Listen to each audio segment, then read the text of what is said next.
जरा तसव्वुर करें ऐसी कौम जिनके कद पहाड़ों जैसे थे,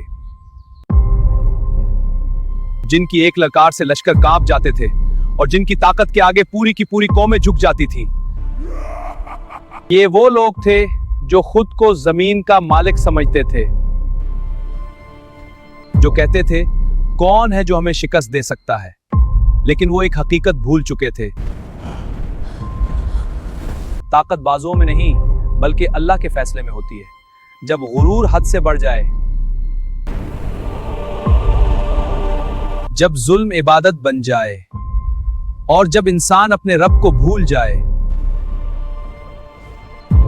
तो फिर तारीख एक ऐसा सबक लिखती है जिसे सदियों तक याद रखा जाता है।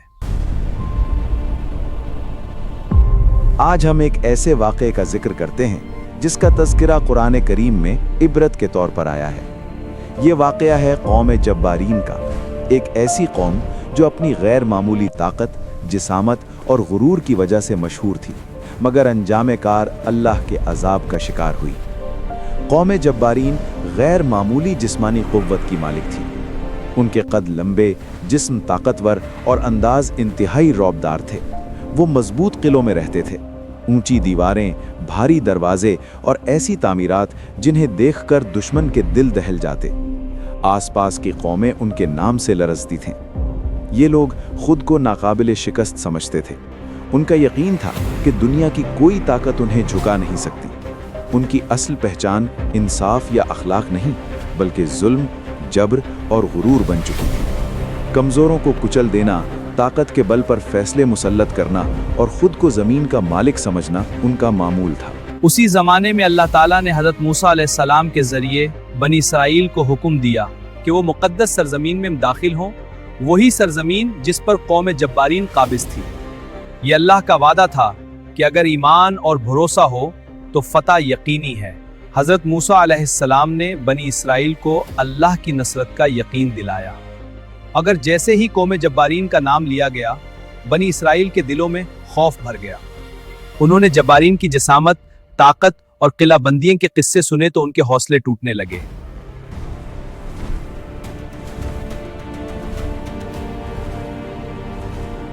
जब जासूस उस सरजमीन को देखकर वापस आए तो उन्होंने बताया कि वहाँ के लोग पहाड़ों जैसे हैं, उनके शहर मजबूत हैं और उनकी फौज बेहद ताकतवर है। ये सुनकर बनी इसराइल ने कह दिया कि वो इस सरजमीन में दाखिल नहीं होंगे। यहाँ तक कि उन्होंने वो जुमला कह दिया जो क़यामत तक कमज़ोर ईमान की मिसाल बन गया।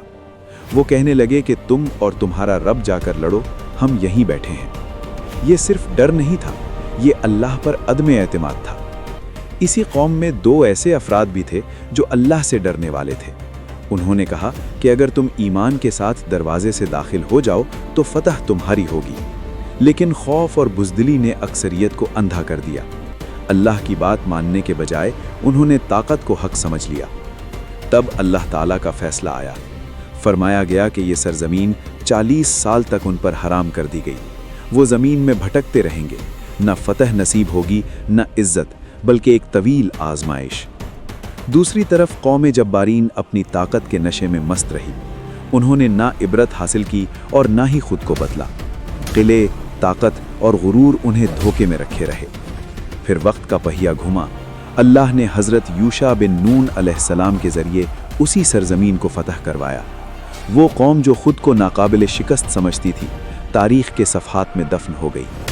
न उनकी ताकत काम आई, न उनके किले और न ही उनका गुरूर। कौम जब्बारीन की दास्तान हमें एक वाज़िह सबक देती है कि जिस्मानी ताकत निजात की ज़मानत नहीं, गुरूर कौमों को अंधा कर देता है। जुल्म पर खड़ी तहजीबें कभी देर पा नहीं होती। असल ताकत हथियार या लश्कर नहीं बल्कि अल्लाह पर ईमान और उस पर भरोसा है। अल्लाह जिसे चाहे इज्जत देता है और जिसे चाहे जिल्लत। ये वाक़या आज भी इंसान को झंझोड़ने के लिए काफ़ी है ताकि वो ताकत के नशे के बजाय आजिज़ी और ईमान को अपनाए।